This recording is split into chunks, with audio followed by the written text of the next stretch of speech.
శ్రీ గురుభ్యో నమ. ఓం శ్రీ మహాగణాధిపతి నమ. అందరికీ నమస్కారం. ఈ వీడియోలో మిథున రాశి వారి యొక్క గోచార ఫలాలు పరాభవ నవ సంవత్సరంలో ఎలా ఉంటాయో తెలుసుకుందాం. ముందుగా అందరికీ ఉగాది శుభాకాంక్షలు. Lakkaraju Muralidharrao astro and remedies ఛానల్కు సబ్స్క్రైబ్ చేసుకోండి. ఓం శ్రీ గురుభ్యో నమ. ఓం శ్రీ మహాగణాధిపతి నమ. అందరికీ నమస్కారం. ఈ వీడియోలో మిథున రాశి వారి యొక్క గోచార ఫలాలు పరాభవ నవ సంవత్సరంలో ఎలా ఉంటాయో తెలుసుకుందాం. ముందుగా అందరికీ ఉగాది పండుగ శుభాకాంక్షలు. నూతన సంవత్సర తెలుగు ఉగాది శుభాకాంక్షలు. ఈ రాశిలో ముఖ్యంగా మృగశిర 3-4 పాదాలు, ఆరుద్ర 1, 2, 3, 4 పాదాలు, పునర్వసు 1, 2, 3 పాదాల వారు జన్మించి ఉంటారు. వీరి పేరులోని మొదటి అక్షరాలు కా, కీ, కు, ఖం, ఝ, ఛ, కే, కో, హ అనే అక్షరాలతో ప్రారంభమై ఉంటాయి. ముఖ్యంగా వివరించేది ఏమిటంటే ఈ గోచార ఫలాలు స్థూలంగానే ఉంటాయి. అవి కూడా 20% మాత్రమే పనిచేస్తాయి. వ్యక్తిగత జాతకాలు, దశలు, నక్షత్రాలు వారిగా పరిశీలిస్తే కానీ పూర్తి వివరాలు మనం తెలుసుకోలేము. ముఖ్యంగా కాబట్టి ఎక్కువగా గోచారంపై ఆధారపడి నిర్ణయాలు తీసుకోకూడదు. ఒకవేళ మనకు గోచార ఫలాలు శని, గురు, రాహులు ఫలితాలు సరిగా లేనప్పుడు మన జాతకంలో వాటి పరిస్థితి ఎలా ఉందో పరిశీలించుకున్న తర్వాత నిర్ణయం తీసుకోవాల్సి వస్తుంది. వాటి దశలు రానప్పుడు వాటి యొక్క అవి ఆ గ్రహాలు ప్రతికూలంగా ఉన్నా కూడా మీకు ఎలాంటి ఇబ్బంది జరగకుండా ఉంటుంది. కాబట్టి అవి ఎప్పుడైతే దశలు నడుస్తున్నాయో ప్రతికూలంగా ఉంటాయో గోచారంలో ఉంటాయో అప్పుడు మాత్రమే వాటి ఫలితాలు మీకు ప్రతికూలంగా కనిపిస్తాయి. లేదో వాటి యొక్క ఫలితాలు మీకు అనుకూలంగానే ఉంటాయి. కాబట్టి ఎక్కువగా గోచారంపై ఆధారపడి నిర్ణయాలు తీసుకోకూడదు. వ్యక్తిగత జాతకాన్ని పరిశీలించుకున్న తర్వాతే నిర్ణయించుకోవాలి. ఇక ఈ సంవత్సరము ఈ మిథున రాశి వారికి ఆదాయం 8, 11 వ్యయం అవుతుంది.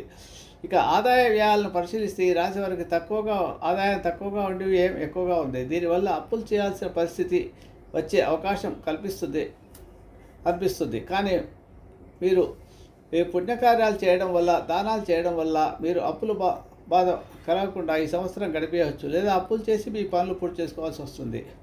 ఉదాహరణకు ఒక వ్యక్తికి 50,000 రూపాయల జీతం వస్తుంది అనుకున్నాము. ఇద్దరు స్నేహితులకు ఇంకో స్నేహితుడికి 1,00,000 రూపాయల జీతం వస్తుంది. కానీ 50,000 రూపాయల జీతం వచ్చి పొదుపుగా జీవితాన్ని గడుపుతూ అవసరం ఉన్న వాటికే ఖర్చులు పెడుతూ ఉన్న సంపాదనలో కొంత మిగిలించుకుంటూ వస్తే అతనికి సంవత్సరానికి 50,000, 1,00,000 రూపాయలు మిగిలించుకోగలుగుతాడు. అదే 1,00,000 రూపాయల సంపాదన ఉండే అతను లగ్జరీలకు వెళ్ళి ఈఎంఐలు కడుతూ ఇష్టం వచ్చినట్టుగా తన తాహతకు మించి అప్పులు చేసి ఈఎంఐలు కడుతూ ఉండడం వల్ల 1,00,000 రూపాయలు వచ్చినా కూడా అతనికి జీతం సరిపోదు. ఆయన సేవింగ్ చేసుకోలేడు. అప్పుల బాధతోనే జీవితం గడిచిపోతుంది. కాబట్టి మనం ఉన్న దాంట్లోనే మనం కొంత దానధర్మాలు చేయడం వల్ల కూడా మనం ఒక విత్తనం నాటితే ఆ చెట్టు మనకు 10 రకాల గాలి ఇస్తుంది, పళ్ళు ఇస్తుంది, నీడనిస్తుంది. ఈ రకంగా ఎన్నో రకాల ఫలితాలు ఇస్తుంది. అట్లా ఈ ప్రకృతికి మనం ఒకటిస్తే ప్రకృతి మనకు 10 ఇస్తుంది అన్నమాట. కాబట్టి పుణ్యకార్యాలు చేయడం అనేది ప్రతి ఒక్కరూ అలవాటు చేసుకోవాల్సిన విషయము.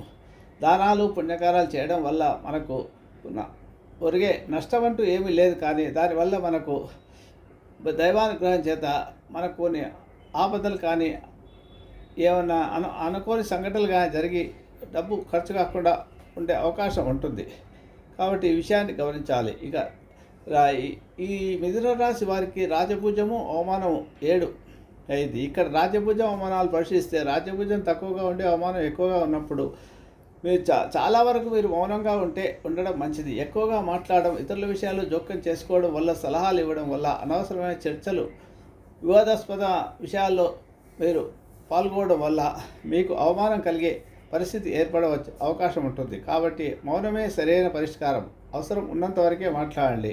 దీనికి కారణం మీరు మెడిటేషన్ చేసుకుంటే, ధ్యానం చేసుకుంటే మీకు ఇది తక్కువ మాట్లాడడం అలవాటు అవుతుంది.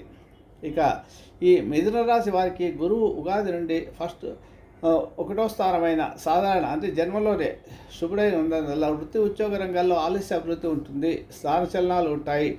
ఇక ఈ మిథున రాశి వారికి సంతాన, బుద్ధి, ధనకారకుడైన గురు భగవాన్ అనుగ్రహం ఉండడం వల్ల శనికుజ రాహులు కూడా బలంగా ఉండడం చేత అన్ని విషయాల్లోనూ కలిసి వస్తుంది. ఉన్నత స్థితికి ఈ సంవత్సరం వచ్చే అవకాశాలు ఎక్కువగా ఉంటాయి. 2 జూన్ 2026 వరకు జన్మగురు సంచారం వల్ల స్థానచలనాలు, అధిక ప్రయాణాలు, ఆకస్మిక ధననష్టము కలిగే అవకాశాలు ఉంటాయి. ఏ విషయంలోనూ స్థిరమైన నిర్ణయాలు తీసుకోలేకపోతారు. ద్వాదశాష్టమ జన్మ గురు అంగారకో రవి స్థానభ్రంశ ధనక్షయం ప్రాణనష్టం అనే సూత్రం ప్రకారము ఆకస్మిక ధన నష్టాలు జరగడం కానీ, అధిక ప్రయాణాలు కానీ, స్థానచలన ఇల్లు మార్పులు కానీ జరిగే అవకాశాలు ఎక్కువగా ఉంటుంది. అనుకోని ఆపదల్లో చిక్కుకోకుండా, గౌరవ మర్యాదలకు భంగం వాటిల్లకుండా జాగ్రత్త పడడం చాలా అవసరం. ఇంతకుముందు చెప్పినట్టుగా మౌనంగా ఉండడం, ఇతరుల విషయాలు జోక్యం చేసుకోకుండా ఉండడం మంచిది. మీరు మిథునరాశి వారు ఈ సంవత్సరం కూడా 2 జూన్ 2026 నుంచి 30 అక్టోబర్ 2026 వరకు మరియు తిరిగి 25 జనవరి 2027 నుంచి ఈ ఉగాది చివరి వరకు సంవత్సరాంతం వరకు 2వ స్థానంలో మన కర్కాటకంలో శుభుడైనందువలన గురుబలం కూడా ఉంటుంది. ఈ సమయంలో ధర్మకార్యాలు చేయటంలో ఆసక్తి పెరుగుతుంది. తీర్థయాత్రలు చేస్తారు. కుటుంబంలో సంతోషాలు ఉంటాయి. మానసిక ఆనందాన్ని అనుభవిస్తారు. పేరు ప్రతిష్టలు ఉంటాయి. ఆకస్మిక ధనలాభం కూడా ఉంటుంది. శుభవార్తలు వింటారు. శుభకార్యాల ప్రయత్నాలు చేస్తారు. కుటుంబంలో శుభకార్యాలు కూడా చేస్తారు. కుటుంబ స్థానంలో ఉచ్చలో ఉన్నాడు కాబట్టి గురువు, కాబట్టి మీకు ఉద్యోగంలో అభివృద్ధి, అలాగే భార్యాభర్తల మధ్య అన్యోన్యత ఉండడము, వ్యాపార భాగస్వాములతో అనుబంధం పెరగడము, మంచి వ్యాపారాల్లో వృద్ధి జరగడము లాంటివి కూడా ఉంటాయి. ఇక 30 అక్టోబర్ 2026 నుండి 24 జనవరి 2027 వరకు 3వ స్థానం సింహరాశిలోకి అతి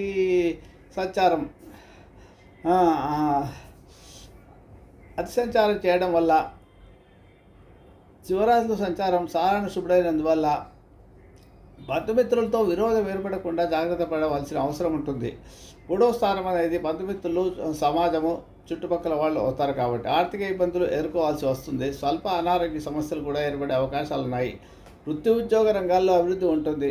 మానసిక ఆందోళనతో కాలం గడిచిపోతుంది. ఆ సమయం అంతా ఈ 4 నెలలు అన్నమాట. నవంబర్ నుంచి జనవరి వరకు, నవంబర్, డిసెంబర్, జనవరి 24 వరకు ప్రయత్న లోపం లేకుండా పనులు పూర్తి చేసుకో. మీరేం ఎంత కష్టపడ్డా కూడా పనులు పూర్తి కావు మీకు. శాస్త్ర ప్రకారం వ్యాకులం శోక సంతాన పాపముద్యోగ విఘ్నత కృష్యాది సర్వ విఘ్నంచ దశమస్తే భవేచ్ఛనౌ. శని దశమస్థానంలో సంచారం చేసే సమయంలో విచారమును, వివిధ రూపాల కష్టములు కలగడము, పాపకార్యములు చేయడము, చేవృత్తి అందు చిక్కులు, సమస్యలు, సమస్త విషయములందు వ్యతిరేక ఫలితములు కలుగుతాయని శాస్త్రవచనం. శని ఉగాది నుండి సంవత్సరం అంతవరకు కూడా 10వ స్థానంలో సాధారణ శుభుడైనందున ఇతరులకు ఇబ్బంది కలిగేసే పనులు మానుకోవాల్సి వస్తుంది. మీరు ఎవరికి అన్యాయం చేయడమో, మోసం చేయడమో, ఇబ్బంది పెట్టకుండా ఉంటే మంచిది. వృత్తిలో ఇబ్బందులు అధిగమిస్తారు. మీరు చేసే ప్రతి పనిలో వ్యతిరేక ఫలితాలు కలగకుండా జాగ్రత్త పడాల్సిన అవసరం ఉంటుంది. పనిపై దృష్టి పెట్టి సమయానికి పని పూర్తి చేసుకోవడం మంచిది. నూతన కార్యాలు ప్రారంభించకుండా ఉండడం మంచిది. కొత్త పనులు ప్రారంభించకండి. ఈ సమయంలో కష్టం మీద నూతన కార్యాలు ప్రారంభిస్తారు, కానీ ఇబ్బందులు ఏర్పడతాయి.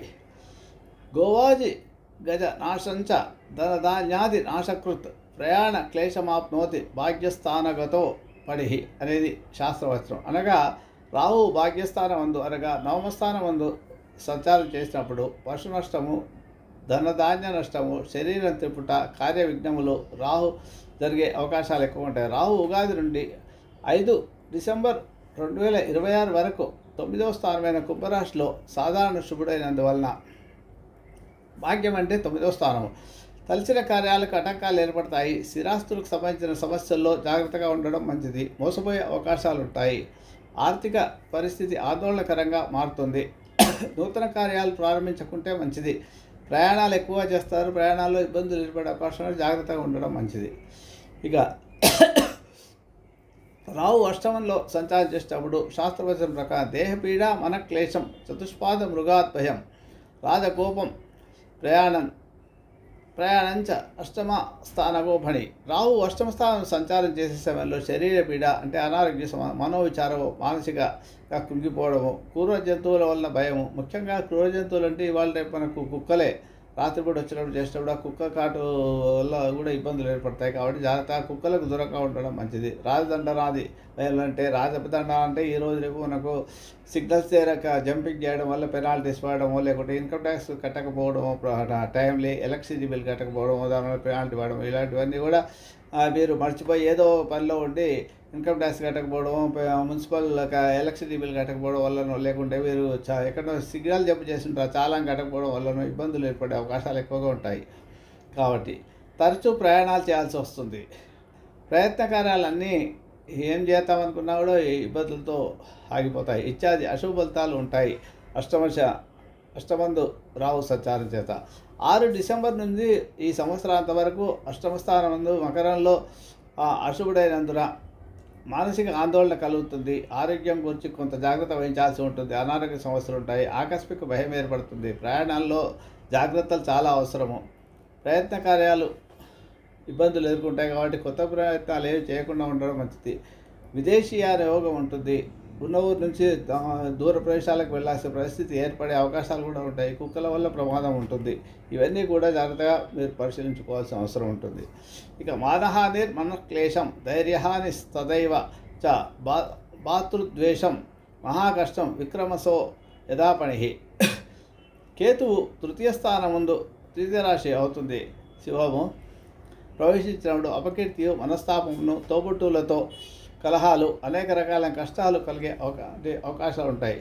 కేతువు ఉగాది నుండి 5 డిసెంబర్ వరకు కూడా 3వ స్థానం శివరాశిలో అశుభుడైనందువల్ల నూతన వ్యక్తులు నమ్మి మోసపోరాదు. మోసం చేసే అవకాశం ఉంటుంది. కొత్త వ్యక్తులు సంఘంలో అప్రతిష్ట రాకుండా జాగ్రత్త పడడం మంచిది. ప్రయత్న కార్యాలు ఏమన్నా ప్రయత్నం చేస్తే అన్ని ఆటంకాలు ఏర్పడతాయి. ఏ పని చేయాలన్నా ముందుకు సాగదు. దైవదర్శనానికి ప్రయత్నిస్తారు. అలాగే అప్పులు ప్రయత్నిస్తారు కానీ చాలా ఆలస్యంగా అప్పులు మీకు దొరుకుతాయి. సోదర వైరం కూడా తోబుట్టులతో వైరం ఏర్పడే అవకాశాలు ఎక్కువగా ఉంటాయి. కాబట్టి జాగ్రత్తగా ఉండాలి. ముందు చెప్పినట్టుగా మీరు మౌనంగా ఉండడం మంచిది. ఎక్కువగా మాట్లాడకుండా, ఎవరి విషయాలు జోక్యం చేసుకోకుండా, అనవసర విషయాల్లో, వివాదాస్పదమైన విషయాల్లో చర్చలు చేయకుండా ఉండడం మంచిది. ఇలా చేయడం వల్ల మీకు ఇబ్బంది రాకుండా అవుతాయి. ముఖ్యంగా కేతు గ్రహ దోషాలు తొలగాలంటే గణపతి ఆరాధన చేయండి. కొబ్బరినూతో దీపారాధన చేయండి ప్రతిరోజు. ఓం గం ఐం గణపతేన మంత్రాన్ని జపం చేసుకోండి.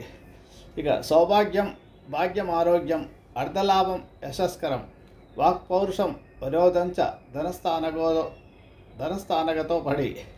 అది రాహుకేతువులు ధనస్థానం నందున్నచో సౌభాగ్యమును, వివిధ రూపంలో ధనమును, శరీర బలమును, కీర్తియు, ప్రజల్లో మాట పలుకుబడితనమును, సర్వత్రా అనుకూలముగా ఉంటాయి మొదలగు శుభఫలితాలు కలగజేస్తారు.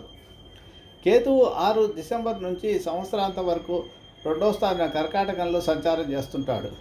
అందులో శుభుడు అయినందువలన సాధారణ శుభుడైన కుటుంబ పరిస్థితులు సంతృప్తికరంగా ఉంటాయి. ఆకస్మిక ధనలాభం ఉంటుంది. రుణబాధలు తొలగిపోతాయి. కొంత అంటే అప్పులు తెచ్చుకుంటారు. తెచ్చుకునే ఆకస్మిక ధనలాభంతో అప్పులు తెచ్చుకోగలుగుతారు. సమాజంలో మంచి పేరు సంపాదిస్తారు. ఇతరులు మిమ్మల్ని ఆదర్శంగా తీసుకుంటే కృషి చేస్తారు. స్త్రీలు బంధుమిత్రులను కలుస్తారు. మొత్తం మీద యోగ ప్రభావం అధికంగా ఉంది. ధనాదాయం చాలా బాగుంటుంది.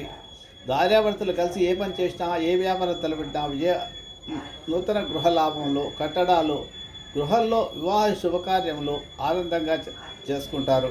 నూతన బాంధవ్యములు కలుస్తాయి. కొత్త బంధాలు ఏర్పడతాయి అన్నమాట. వివాహాలు చేయడం వల్లనో ఏదో రకంగా తీర్థయాత్రలు ఎక్కువగా చేస్తారు. కొత్త వాహనాలు కొనే అవకాశం ఉంది. ఆనందంగా జీవితం గడుస్తుంది. మీ తెలివితేటలతో ఎంతటి వారినైనా లోపరుచుకోగలుగుతారు. గత సంవత్సరం కంటే ఈ సంవత్సరం విశేష యోగం ఉంది. గురుబలం ఉండడం వల్ల జీవిత భాగస్వామి సాయంతో ఎలాంటి పనినైనా చేయగలుగుతారు. మీ ఆడవారి చేతితో డబ్బు తీసుకొని పనులు చేయించండి. విజయం లభిస్తుంది. మీకు గతంలో చేయాలనుకున్న పనులన్నీ సంవత్సరం పూర్తి చేయగలుగుతారు. లోగడ చేసిన అప్పులన్నీ తీర్చుకునే అవకాశం ఉంటుంది. కొంత సమయంలో శరీబలం వల్ల ఎంతటి కార్యాన్నైనా సాధించగలరు. చేయు కృషి వ్యవహారంలో మార్పులు క్రమేపీ శరీర ఆరోగ్యం బాగుంటుంది. స్త్రీమూలకు సంతోషం ఉంటుంది. కుటుంబ సంరక్షణ, నూతన కార్య ప్రారంభంలో, బంధువర్గంలో మీ ప్రాముఖ్యత పెరుగుతుంది. స్థిరాస్తులు మార్పులు, గృహాదులందు తగిన ఆదాయం చేకూరుస్తుంది. అప్రయత్న ధనలాభం ఉంటుంది. 2-3 విధాలైన ఆదాయం మీకు లభిస్తుంది. సాంఘిక సేవా కార్యక్రమాలు కూడా పాల్గొంటారు. ఈ సంవత్సరం ఉద్యోగులకు చాలా అనుకూలమైన కాలమనే చెప్పవచ్చు. శ్రమకు తగ్గ ఫలితం లభిస్తుంది. వీరికి కావాల్సిన చోట్లకు ట్రాన్స్ఫర్లు జరగడము, అధికారుల ప్రశంసలు పొందడము అవుతుంది. ఎవరైతే ఉద్యోగం లేదో వారికి ఉద్యోగం లభిస్తుంది. పర్మనెంట్గా టెంపరీగా పనిచేసే వాళ్ళకి పర్మనెంట్ అవుతుంది. ప్రైవేట్ కంపెనీలతో పనిచేసే వారికి ఈ యజమాన్యం యొక్క మన్ననలు పొంది జీతాలు పెరుగుతాయి. రియల్ ఎస్టేట్ వాళ్ళకి చాలా బాగుంది. వాహన లాభం కలుగుతుంది. రాజకీయ నాయకులకు శనిబలం వల్ల ప్రజల్లో మంచి గుర్తింపు లభిస్తుంది. కీర్తి ప్రతిష్టలు పెరుగుతాయి. ఏదో ఒక పదవి లభించే అవకాశం ఉంటుంది వారికి. అధిష్టానం నుంచి వారికి మంచి సంబంధాలు ఏర్పడతాయి. ఎన్నికల్లో నిలబడే అవకాశం ఉంటే ఏదైనా ఉంటే దాంట్లో గెలిచే అవకాశం కూడా ఉంటుంది వీరికి. విధాసభలు పరిష్కరించి మంచి పేరు సంఘాల్లో కీర్తి ప్రతిష్టలు సంపాదించుకుంటారు. ఇంకా మంచి ఫలితాలు పొందాలంటే గణపతి ఆరాధన, రోజు కొబ్బరి నూనెతో దీపారాధన చేయండి, చాలా ముఖ్యం. విష్ణు సహస్రనామపారాయణం, మిథున రాశి కాబట్టి విష్ణు సహస్రనామపారాయణ అధిపతి విష్ణువు కాబట్టి విష్ణు సహస్రనామపారాయణ చేసుకుంటే గురువు యొక్క అనుగ్రహం కొంతకాలం లేదు కాబట్టి దక్షిణామూర్తి అష్టకం పారాయణ చేసుకోవడం వల్ల ఇంకా మంచి ఫలితాలు పొందుతారు. శుభమస్తు. మీకు నా వీడియో కనుక నచ్చితే లైక్ చేయండి, షేర్ చేయండి. ఈ వీడియో కింద ఉన్న బెల్ ఐకాన్ను క్లిక్ చేయడం ద్వారా నా ఛానల్ను సబ్స్క్రైబ్ చేసుకోండి. దీనివల్ల మీకు నా వీడియోలు అందుబాటులో ఉంటాయి. Thank you.